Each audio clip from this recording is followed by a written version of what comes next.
Kompleto na yung cladding sa exterior nitong project natin.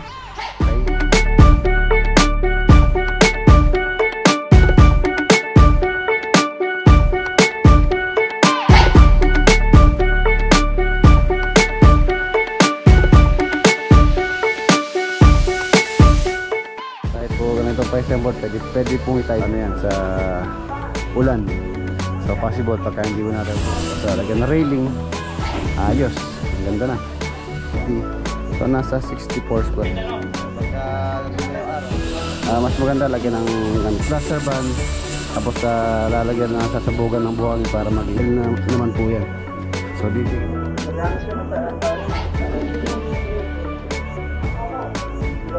maganda.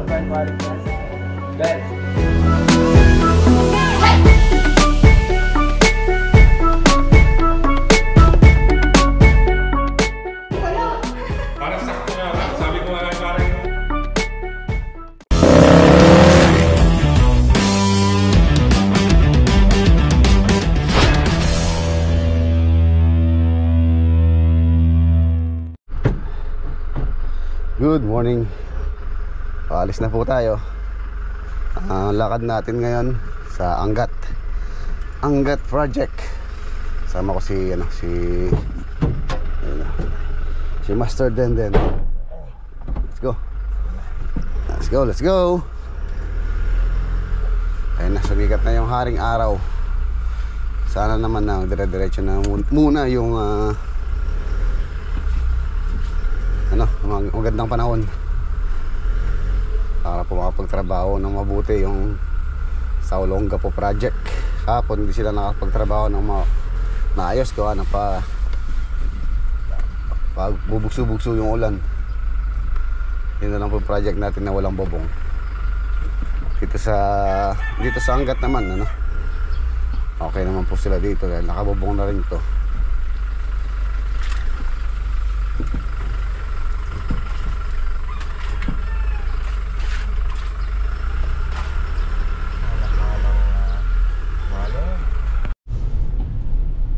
Ayan na, nandito na po tayo sa Angat, Bulacan.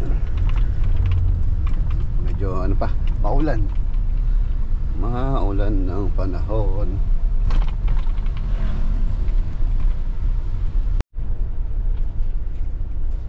Nandito na tayo. Si Boss Denden. Tulog ka, Den? Pare, hindi naman ako natutulog eh. Hindi ka natutulog?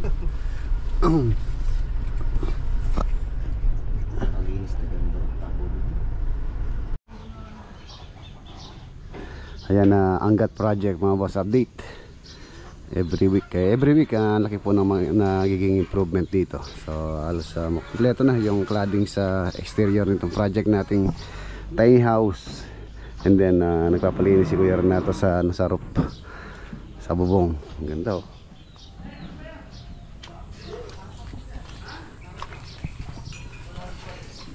Ayan, ito po yung 210 yata ito square meter na lote. Ayan, yung pong na yan, kabakod na yan. Sama po ito.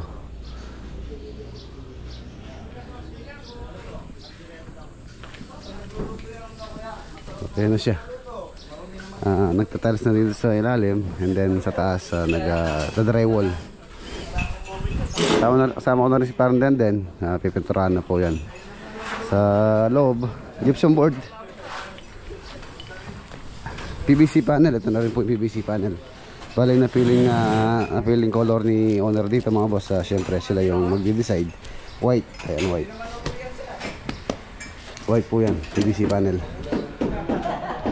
Bale yung na lang, tiles na wala pa dito sa porch, tsaka dito sa balcony, tsaka sa CR pala.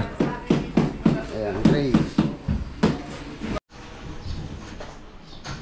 20 by 1 meter ang size po ng tiles na to. Tapos gray ang napili ni owner, gray na wood look.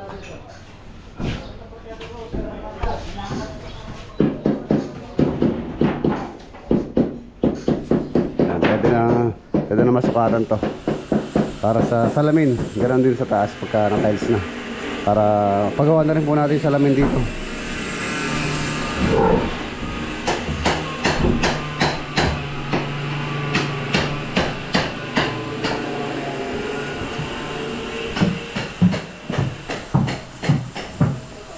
Yan, si Master Denden. Hindi lang pintor. Kusinero din. Madala po kaming common. Karpa. Galing Condadong Dam. Dami sila kapon sa dam, no? Ayan, ulamin nila kamayang gabi. Tapos meron din kami dalang dalag. Nahuli ni Lolo Boy. Nasa yung dalag? Ayun, pare. Hihawin namin ngayon yung dalag. Kaya na rin yung kanyang pagdanan. Binubuhusan na.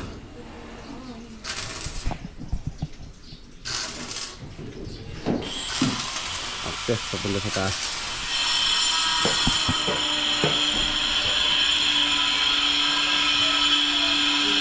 Tapos po yan, tapos lalagyan ng tile sa ibabaw.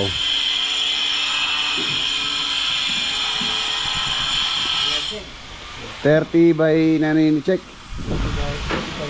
Ha? 30 by 85. So pero dito pala yung 30 by 60. Alanganin pala yung 30 by 60. So titingin tayo ng 30 by 120 or 30 by 90. Wala naman pong 30 by 90. 30 by 60 meron.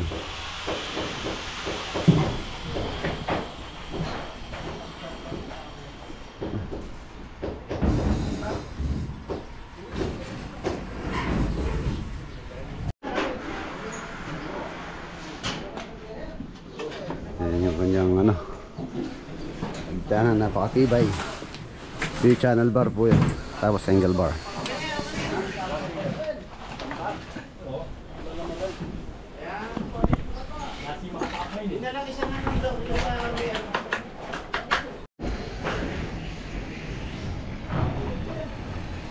Martinico, liwalo, ang lalaki.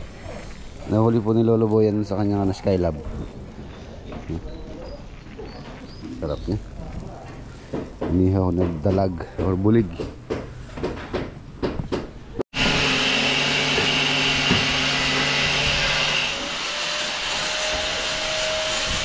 Second floor.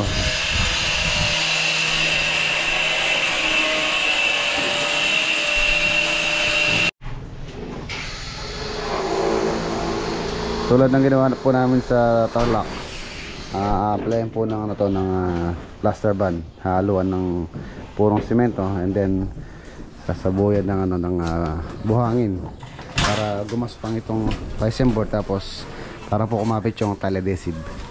Ayan. Kahit po ganitong Tyson board, pwede pong i-tiles. Ayan. Saka to. Pero itong sa may balcony mga boss, waterproofing muna to bago tiles. Wala naka-expose po sa sa ulan. So possible pagka hindi mo waterproofing yan, siyempre tatagas po sa ilalim yan. So kailangan po talagang waterproofing muna yan. Waterproofing.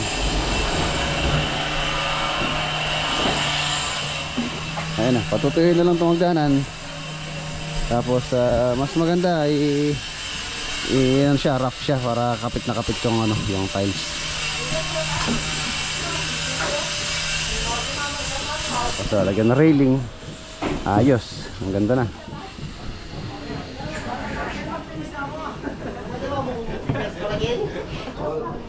$20 square meter, yan po nga pinakabuong floor area niyan. So 20 times 2 sa ilalim, 40, and then yung balcony nasa 12 square meter po ito. Wala doon, kan dito, and then times 2, so 24, so plus 40, so nasa 64 square meter total floor area nito. Ayan, dito PVC panel na lang po nilalagay namin dito, wood look.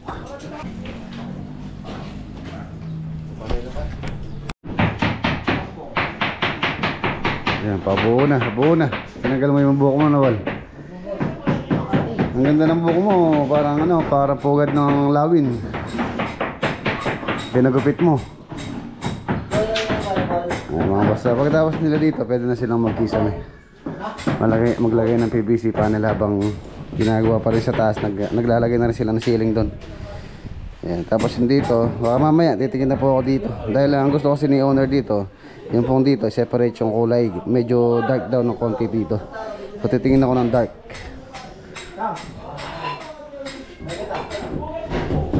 Darker.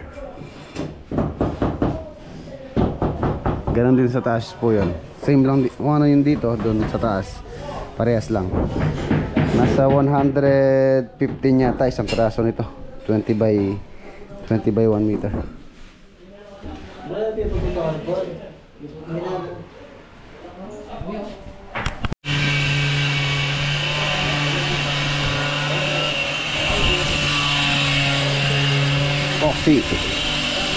Epoxy NE po yan. Importante lang naman matakpan po yung butas, yung dugtungan. Tapos apply naman po waterproofing yan, saka sa mga gilid-gilid. Mas maganda lagyan ng ganito na gasa para matibay yung ano, epoxy. Tapos yun nga, waterproofing, and then apply na plaster band. Tapos lalagyan na sasabugan ng buhangin para maging rough siya. Tapos gagamitan natin siya ng pure adhesive. Wala na pong semento or halo. Puro na po yung gagamitin dito. Total itong surface niyan, level na naman po yan. So didikit na lang yung tiles.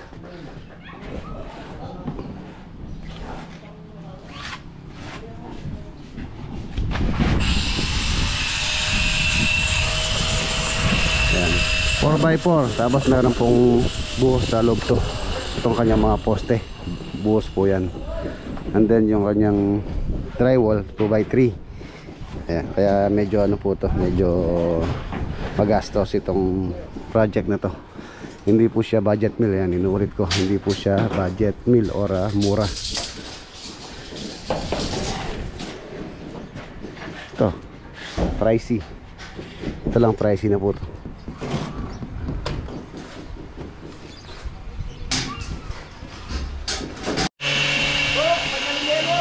Yelo daw, yelo.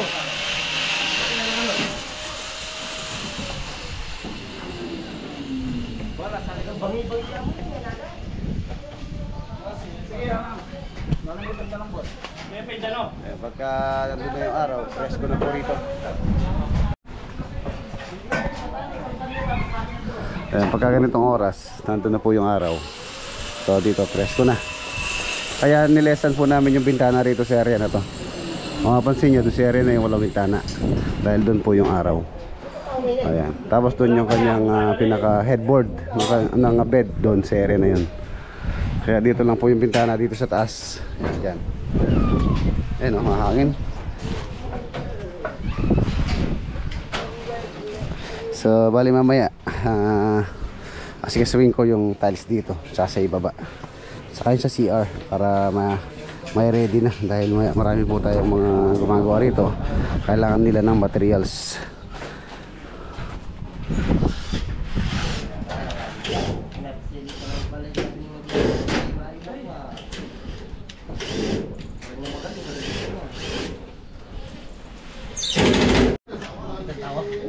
Ayan, walis tingting para wrap po siya. Mas maganda yung wrap para kumapit po yung adhesive. Alas 12 na, kain tayo.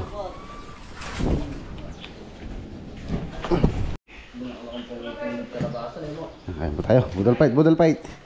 Ito yung sarap dyan, liwalo. Oh yeah, man.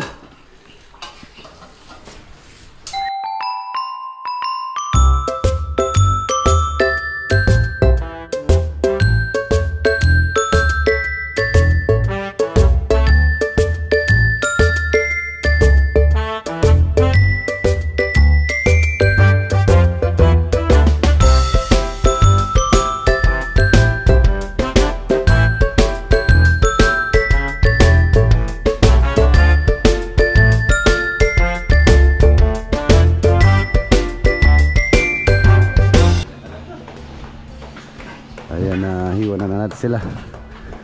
Titingin po ako ng tiles dito, tsaka yung PVC panel na gagamitin dito sa labas.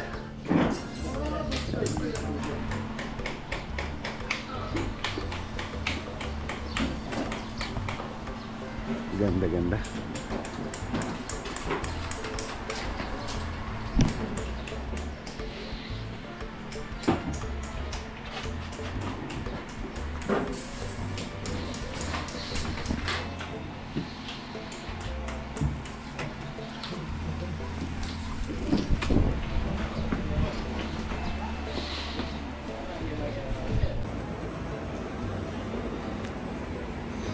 Nandito tayo sa Wilcon. Nagkulang pa ako ng isang peraso. So kumuha pa ako ng isang peraso. Tapos nakakita na rin ako ng tiles dun sa balcony tsaka sa ports. Ayan na po siya, 30 by 60. Tulad ng request ni owner, medyo dark siya na dark na gray. Non-skid syempre. So yung problema na lang yung tiles sa CR na lang ang wala po niyan. Tapos dadaan din ako sa RM Bundalyan. Bibili na rin ako ng PVC panel para baka madala ni bukas ni Bayaw sa sanggat. Ready na lahat.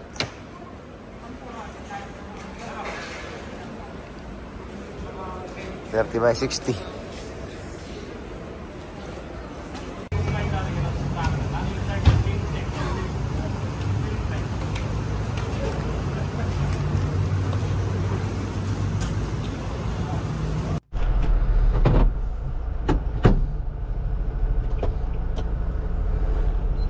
Okay.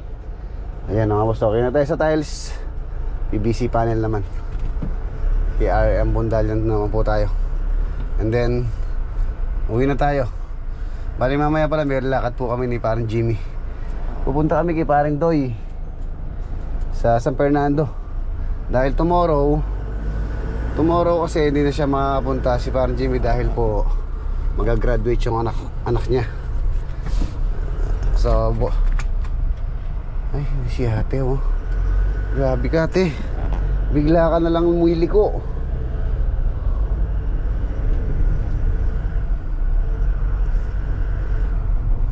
Magagraduate po yung anak niya sa 5 pero bukas kasi ng hapon pupunta na rin sa Maynila. So hindi na siya makakapunta sa blessing, house blessing ni Paring Doy. So mamaya po kayo pupunta.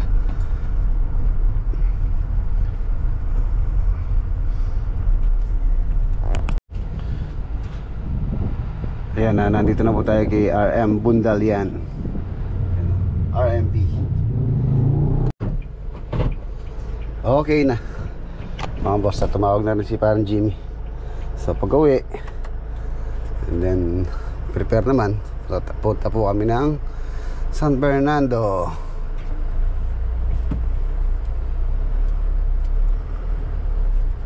Uwi na tayo. Nandito na po tayo sa Riot. Alin, nag-single na lang ako para isang sakyan na lang kami ni parang Jimmy. Hintayin ko na lang siya dito. Na tayo sa San Fernando. Ay, bukas pala. Dito na kami magkikita.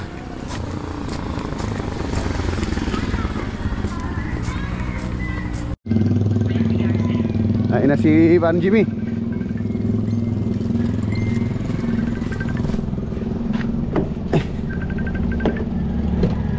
Pare. Kala? Oo. Kala ka sama. Pare. Lapit na pare yan. Sa may kanto ron. Iliko tayo, kaliwa. Okay. Ayun yung ginagawang tulay pare, nakita natin. Ano ba yun, MRT? Oo, yun yung release. Diyan nga siguro ilalagay na. Ayan dyan pare, sa may kanto na yan. Kaliwa? Dyan. Kaliwa? Oo, kaliwa. Dyan.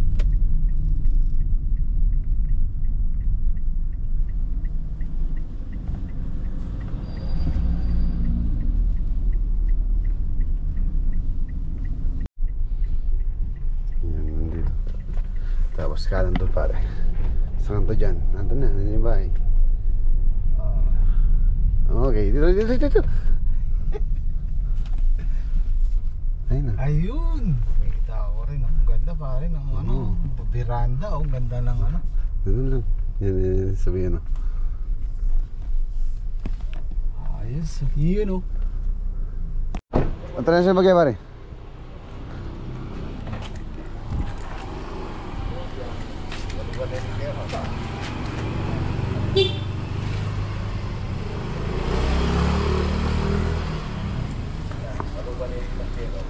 Linis kayo ka ng pare. O pare. Linis. May bata kayo kayo pamadilinan. Linisyan mo palugkay kayo to. Yeah. Diba? Up. Yan. Yan, pwede din. Yan kayo pare. Pare, ang lonja sa likod, no? Oh, diba? Iba yung linis natin. Yun nga iba. Sa video parang sakto lang. Ang laki pala. Parang sakto nga lang. Sabi ko nga kay parang Rex eh. Yan para sa ano. Papawaw dyan. Ang ganda yung setback. Mainit kasi. Parang yung sa video. Maliit siya sa video.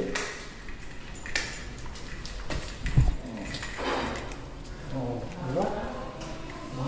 Papawaw ka talaga pare. Linis, no? Linis. Ganda. Dito?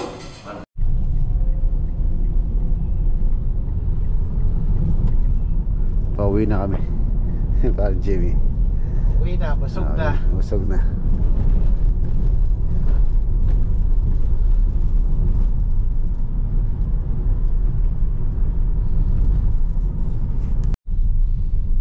Okay, pare, dito na lang ako. Pare, bukas pa to ha. Hindi ko lang alam. Babalik Bukas na lang pa ako yan. para sigurado. Hindi, pagka dumiretso yun, bukas pa yan. May Sige. silipin ko.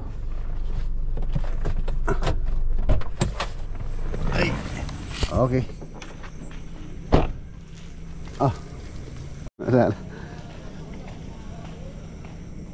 Sarado na.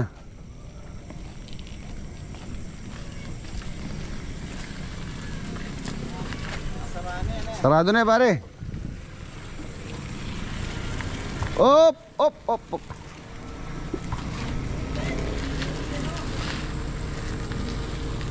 Sarado na doon.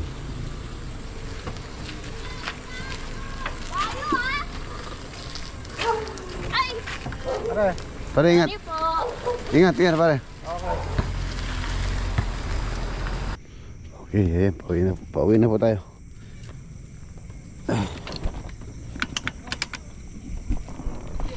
Let's go. Kita-kita po tayo bukas sa next upload. Paalam po. God bless. Ingat.